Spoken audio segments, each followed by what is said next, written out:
Hello everyone, welcome to another video of Sports Royale. Today we'll be previewing the India versus South Africa T20 series that will begin on Tuesday, the 9th of June. So before that, let's quickly recap what has happened in the cricketing world in the past 10 days. So as you would all know that Gujarat Titans lifted their maiden IPL title, and following which a lot of players left for their national duties. International cricket resumed again. England took on New Zealand in the first test at Lord's, and Joe Root notched up his 26th test century while also bringing up 10,000 test runs. And England won the test match with 5 wickets, and it was a it was a tussle by both teams, and eventually England crossed the hurdle and managed to win. So basically, it's been a crazy week of cricket, and the Ranji Trophy knockouts have already started. So it would be interesting to see which team makes it to the semi-finals. So we'll talk about that later. So now let's start with the preview of the series. Uh, It's very important to also note that Joe Root crossed 10,000 runs on the same date and the same age as Alistair Cook, who did it a few years ago. So basically, it was a double whammy for Indian cricket fans because both of their greats had their milestones on the same day. So we'll talk on that later, but yeah, I just remember this. with the preview for this series. So first we'll be talking about the playing 11 of the Indian team, followed by the playing 11 of the South African team. So Naman, who do you think will open for India? So for India, the very obvious choices would be KL and Ishan Kishan. If we're going on an off chance, it would be Rutu because although he's had an up and down IPL season, he does deserve a chance because Ishan Kishan has time and again proven that he's not good as an opener, but rather somewhere in the middle. So although I'd prefer for the selectors to choose Ruturaj if we're going by how the team has functioned, I think it's a KL Ishan pair. That's true, yeah. So basically, we've got as I can see in the squad, we've got three options, and KL being the skipper, he's an automatic choice, and Ishan or Ritu Raj Gaikwad will partner him at the top. Talking about the middle order, number 3, 4, and 5, with Virat Kohli not being there, I feel Shreyas Iyer deserves a chance to play at number 3. Not because of how he played in the IPL, but before the IPL started, the Sri Lanka tour, he scored 3 consecutive 50s at number 3, which gave him confidence. And I feel that he should play at number 3. And then moving on to number 4, it will be toss up between Hardik Pandya and Rishabh Pant at who plays at 4 and 5. They both can keep revolving at 4 and 5, depending upon the team combination. So that's my middle order. No, do you feel I that do there will be agree. any Like changes? I don't think there'd be a change considering the limited options we have if we look at the batting options. Um, so 4-5, 3-4-5 as such is the same for me. And adding to that, I think for Iyer, the IPL for 2022 was a rather aberration in his career because we've seen him play like apart from all those very issues he has with a certain type of bowling, he's shown to perform and he's shown to play that 3-4 role. So number three as Iyer is great because we need someone to anchor the innings and Iyer plays that role well. With Hardik moving himself up to number 4 for Gujarat Titans, I feel he'd do a great job at number 4 because he did that throughout the IPL season. And giving him a chance, you can build an innings and not just be a finisher is something he could work on. And well, Pant is Pant. He plays everywhere. He plays anywhere. So practically 4, 5, 6, you put him anywhere, he'll do the role you ask him to. And with South Africa's bowling attack being in its full strength, if we talk about when we're going to talk about it later, I think Pant's going to have a field day himself. So yeah, 4 or 5 with Pant is perfect for me. Who do you think will play at number 6? Obvious choice is DK. If you've seen RCB season, if you've seen DK throughout 2019, 20, 21, 22, he's owned that position. Like अगर धोनी के बाद दूसरा wicket keeper finisher आया है तो वो DK है.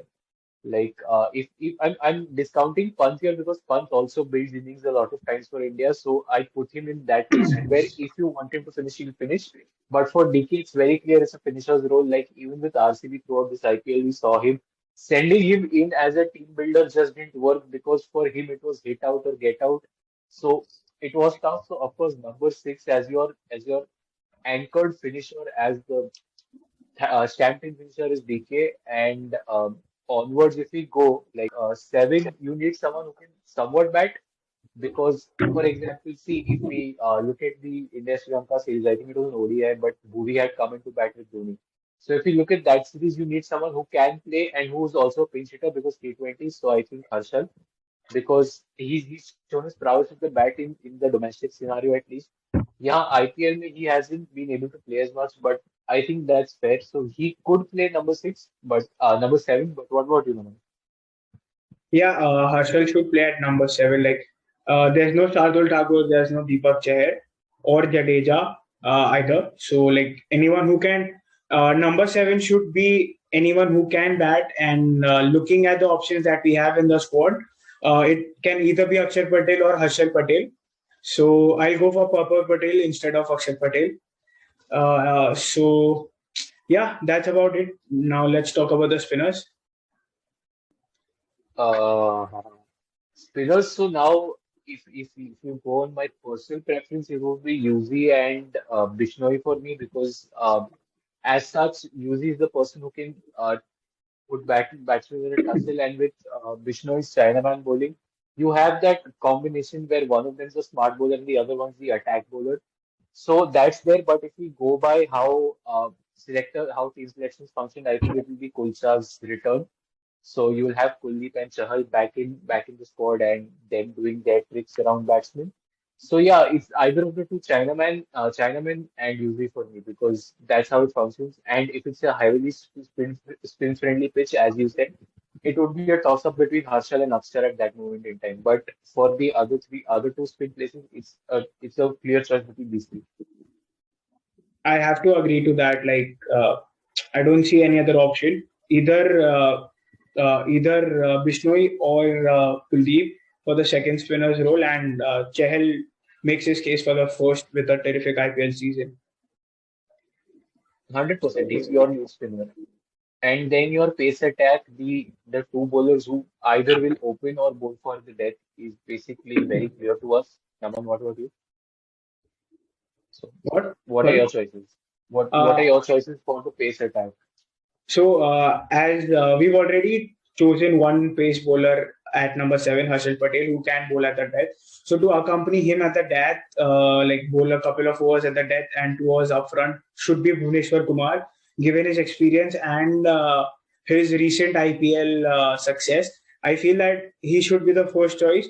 And to go with him, the new young pace sensation of India, Umran Malik should be given his debut cap in the first match. Uh, India does have a lot of options for that third pacer's role. There'll be a toss up between Arshdeep, Avesh, and Umran, but I feel that Avesh Khan and Umran Malik are a little bit ahead in the race, and Umran Malik being the first. So I think that he'll be making his debut in the first match. What about you? I agree with especially Umran and him having learned from Stein. Like this is an observation I've been telling everyone. Over the IPL itself, which is just a month or 2 month tournament, you've seen the growth of Umran Malik going from just pace to pace line and length. Like just tutoring himself under a great that is Dale Steyn and bowling with the likes of Bhuvneshwar Kumar has helped him improve his line and length. And I feel bowling a consecutive 150 with that line and length would you have practically a fire breathing monster at your hands. So Umran, of course, Bhuvi Harshal are fixed people in that team. It's the third pacer slot between Arshdeep, Avesh, and Umran. Between Avesh and Arshdeep, if I were given a choice, I'd take Arshdeep over Avesh because Arshdeep is one of the smarter bowlers I've seen. He knows how to read a batsman. He knows how to get a batsman moving and get them out because, like again, IPL. I understand it's a very biased perspective with the IPL, but even the selectors have done that. So I'm just another person. So very honestly, Arshdeep, as such, I've seen him outfox batsmen in a better position than Avesh could. So Avesh He's a very nice bowler, but he still has a lot to figure out. He's got pace, he's got length at some points in time. It feels like the second coming of Natarajan, very honestly, where the pace is there, but the line and length sometimes misses. So I don't want to slander Natarajan, but this is basically what I think. But at the same time, Umran has shown that he can consecutively bowl a 150 and he's got the set line in length and he's learned under someone who's Dale Steyn. So I completely agree with the choice you made. So that's about it for the Indian playing 11. Now let's look at the South African playing 11. I start with the openers. Going by the recent trends, Quinton de Kock is an automatic choice, and he's partnered with Riza Hendricks at the top, according to my knowledge. Like I can't confirm that they'll open, but that should be my choice of openers. What about you, Raman? Who do you feel will bat in the middle order? So as such, I've only seen Riza play international to South Africa. So every time I've seen him, he comes in at number two, doesn't open the batting, but as such, he's the opener. So it's basically QDK and Riza because if you look at the rest of the batsmen in that squad, you don't see another stamped out opener or someone who you can guarantee will open. Like with Klaasen also, he's a floater but can't open. So then that's Hendricks is the best option they have alongside someone who's QDK and QDK he's Quinton de Kock. You can't get him out of that spot. So yeah, I have no. And then coming to number three is usually the captain spot, and Bauma is the best number three they have right now. Um, Number four, I think I'm a bit this thing between Markram and Klaasen because Klaasen, as such, had made a case for himself on Indian pitches especially because he knows how to play Indian bowlers and he knows how the conditions of an Indian pitch work. So that's there. But again, Markram having played the IPL, having known Indian bowlers better than Klaasen has an edge over him. So of course it's going to be Markram. And number five is of course the great man for Gujarat Titans, Mr. Miller, who practically carried the Titans over the line too many times. If South Africa don't choose him, I have issues with South Africa's association then. What about you? First of all, not only you, the players also have a few issues with the cricket South African administration. But as you mentioned, that 3, 4, and 5 pick themselves. Markram batting at 4 is a good option, not only like for South Africa, not only because of his batting, but he's also a part-time bowler, so he can provide the option of being the sixth bowler. So 3, 4, 5, as you mentioned. Number 6, I feel that they'll go in with Vander Dussen. He's he's played quite a few good innings for South Africa, especially in the last World Cup. He played. I can't remember, but he played a couple of match-winning knocks, which holds him in good stead at number 6. Who do you think will bat at number 7, 8, like the See, balance? I just saw Parnell coming. So like Parnell is someone I remember as a kid. He's one of those old timer people. So if I were a biased person, I'd say Parnell. But if we're thinking very pragmatically, it's Dwayne Pretorius without a doubt. Marco Jansen cannot bat to save anyone's life, so he's out of this. But Dwayne Pretorius is our man to go to, and he's someone who can bat. And of course, we've seen him bowl. He's a bowling all rounder in the end. But yes, he's someone. He's like he's South Africa's Harshal Patel. If you ask him to bat, he'll bat. Like I don't know about the batting abilities of Wayne Parnell, so Dwayne Pretorius is an obvious choice for me. And number 8, the vice captain Keshav Maharaj, the left arm off spinner, gives a lot of variety to the South African batting and bowling attack.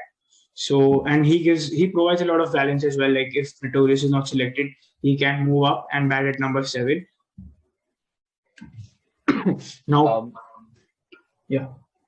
you practically know who the next three people are because they've chosen themselves in that team. You can go ahead and say it because both of us, even before discussing this, we were like, these three can't be removed from that team. Yeah.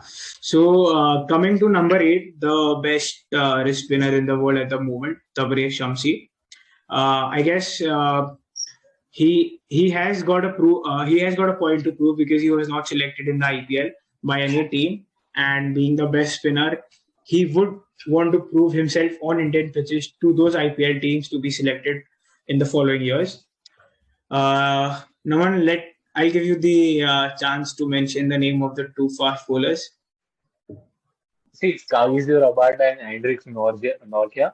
See, the issue with Norkia is they might as well choose Giddy because in Giddy, as such, like Norkia with his injury and with the issues he's had over the IPL, could not be there. But I think that's like 99 के बाद जो 1% आता है, that 1% chance that Giddy gets in because he's not played a lot of cricket in a while.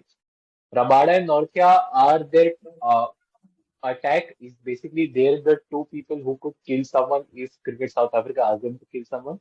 So yeah, they're your two fast bowlers. But if there was an outside chance, some sort of bias playing in, then Ngidi make them. Shamsi Rabada Norkia is a stamp playing every match unless someone's injured. So that's it about the two playing 11s. Now, if you compare the two playing 11s, I'm sorry to say this as an Indian fan, but since all the big Indian guns are missing, the South African playing 11 does have a lot of depth and balance. So I would say on paper the stronger team is the South African unit.